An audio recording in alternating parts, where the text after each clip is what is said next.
Hey guys, welcome back to our channel. My name is Annalise. Today we are going to be starting a new series called Things I Am Learning. And basically, we're just going to sit here and talk about the things that I have learned in the past month or so. I figured it'd be nice to get a little bit more personal with you and let you in a little bit more on my personal life and what I'm going through at the moment. So make sure that you're kind in the comments, but feel free to discuss if you want to talk about anything. First thing I want to talk about is these comment posts that I have been making on Instagram, on YouTube. I've been posting them everywhere.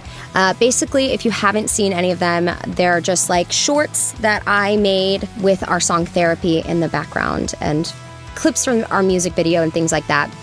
But what I added into these videos are real comments that I get from real people on a regular basis, and I got a lot of interaction on it. A lot of responses, a lot of opinions, mostly very positive, and I really appreciate that, so I do want to say thank you for all the kindness and the support. I do, however, want to kind of clear a few things up. I find that the usual response, both towards myself and other creators, artists online, is this is a part of the job, get over it, move on. If you don't like it, get off the internet. I really think that we should be questioning more so why people are commenting things like that and how we can make the internet a safer place. I already do like filters on comments, but unfortunately I can't filter every single one. A lot of celebrities do have people that run their social media for them, and so they don't have to look at comments, but there are a lot of people that are quote-unquote micro-celebrities, content creators on TikTok, and things of that nature that do not have management and are still required to be in their comment section. As an artist or a creator, especially independently, you are expected to interact with your fans, and you want to, right? I know I do. I definitely want to interact with my fans and have a connection with them personally in the comment section, and that's the best place to do it. So I read every comment.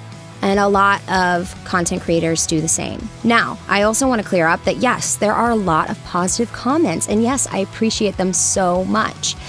But that's not what we're talking about here. One negative comment can send somebody in a spiral, especially if it comes at a time where you're struggling with something that this commenter doesn't know about.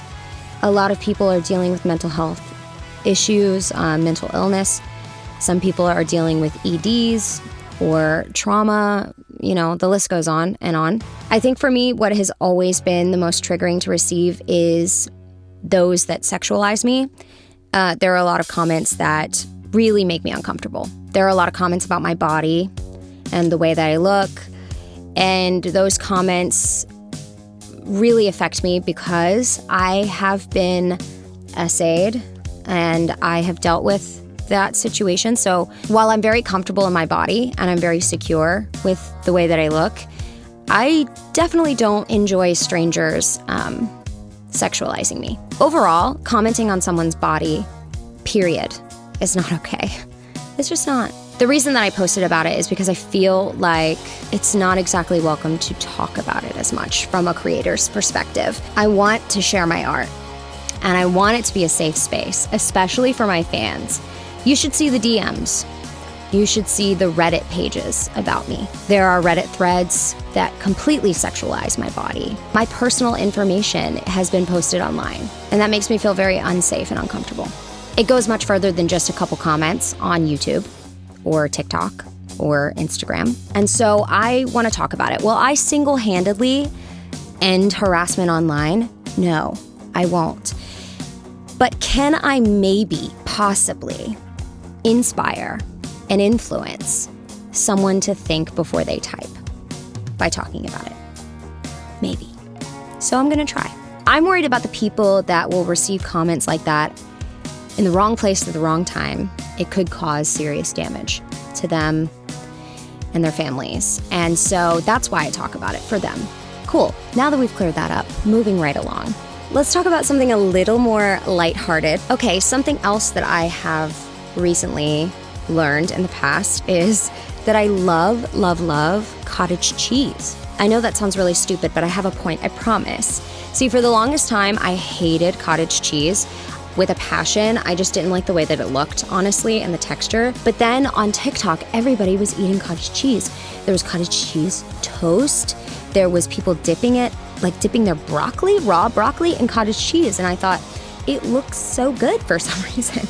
And I was influenced and I tried it and I love it now. What I learned from that experience, just from cottage cheese, is that I should probably try new things that I think that I hate, or things that I've hated for years that I have avoided for a long time. It got me thinking that there's probably a lot of things that I have hated for a long time and decided that I didn't like years ago that I probably would like today if I tried it, right? So the lesson in that is just to try new things, or to try old things that you thought you hated, because you might have changed your mind.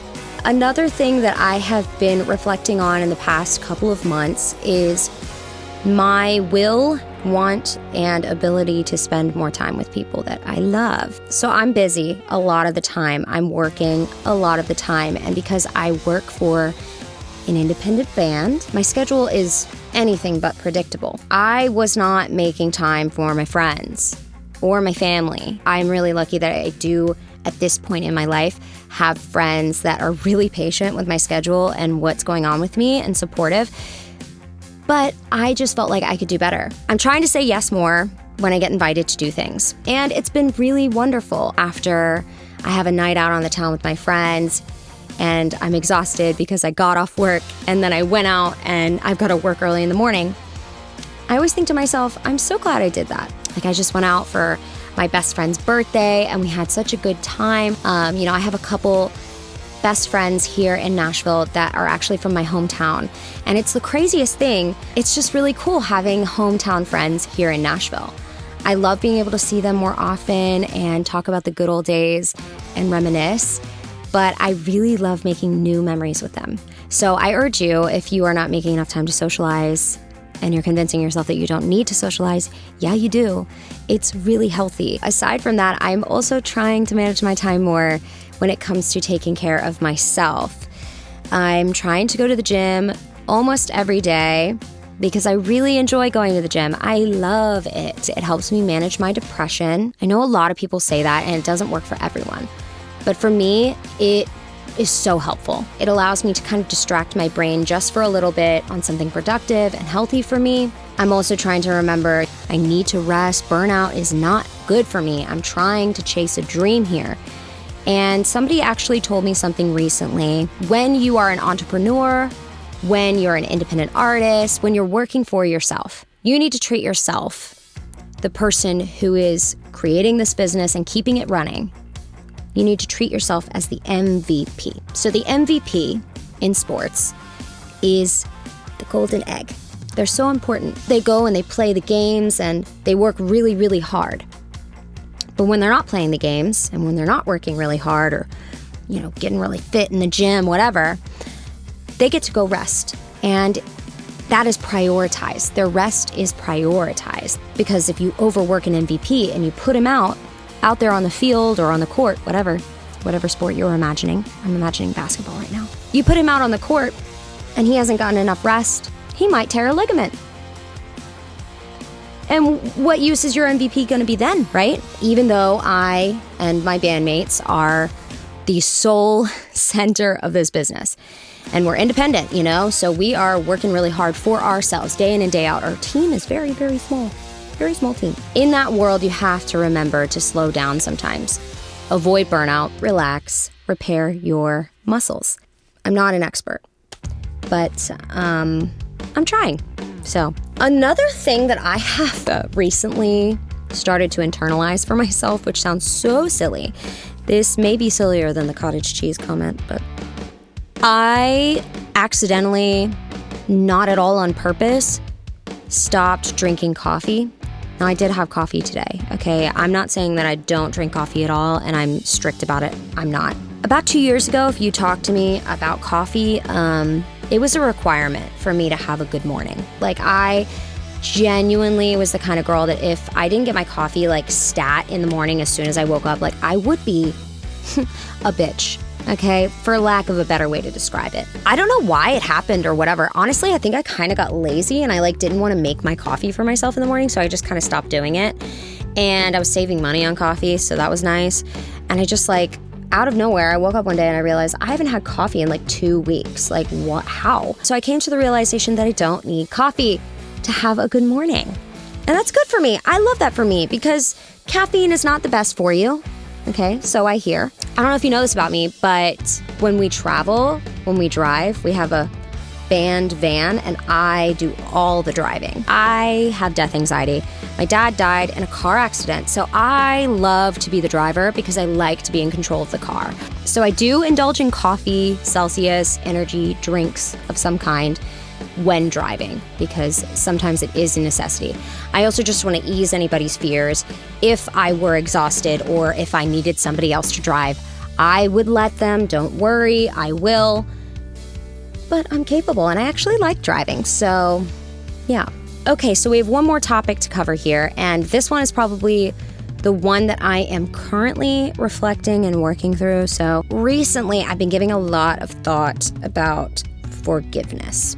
I had a friendship go sour many years ago. You know what they say, best friend breakup is worse than an actual breakup, and I do believe that that's true. Because this specific BFF breakup was so hard for me, and I still to this day struggle with it. But part of that has to do with my yearning for an apology or closure.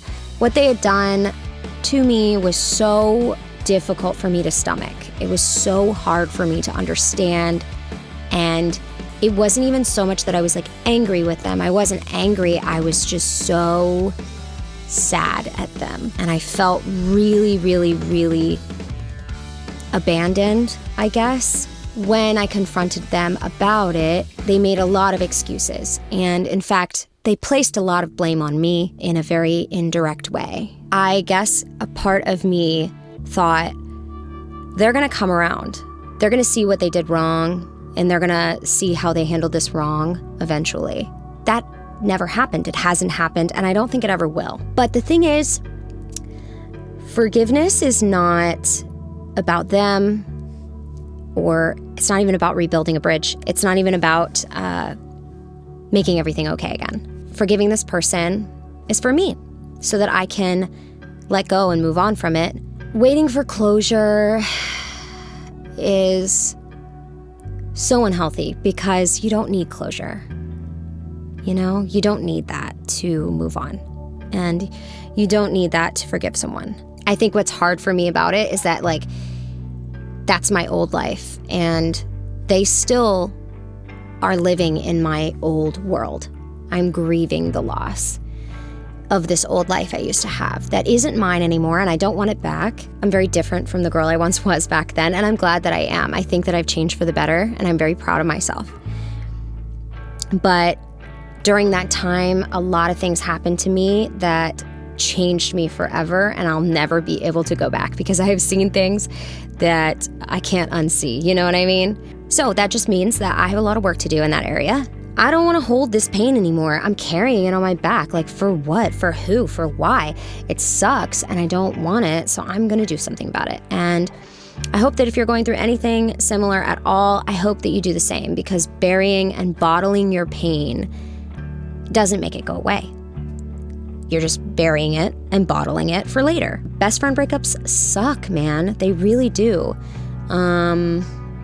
Worse than any relationship, without a doubt. I think that concludes today's Things That I'm Learning. Thank you guys so much for watching. I hope you enjoyed this segment, this series. I don't know how long it's gonna last. I don't know if you're even gonna like it, but I hope that you do, and I hope that this becomes a real thing for us, because I wanna talk about real stuff with you, and I wanna get to know you more on a personal level. I also wanted to let you guys know that Dead to You, the acoustic version, will be coming out on September 22nd. If you want to hear it before it comes out on streaming platforms, it is on our YouTube channel. But I'm really excited for you guys to be able to stream it. So yeah, Dead to You, acoustic version, September 22nd. Also, if you want to join our Patreon, we have a link in the description below where you can get exclusive content. So definitely check that out as well. My name is Annalise, and I love you so much, and I will see you next time. Bye.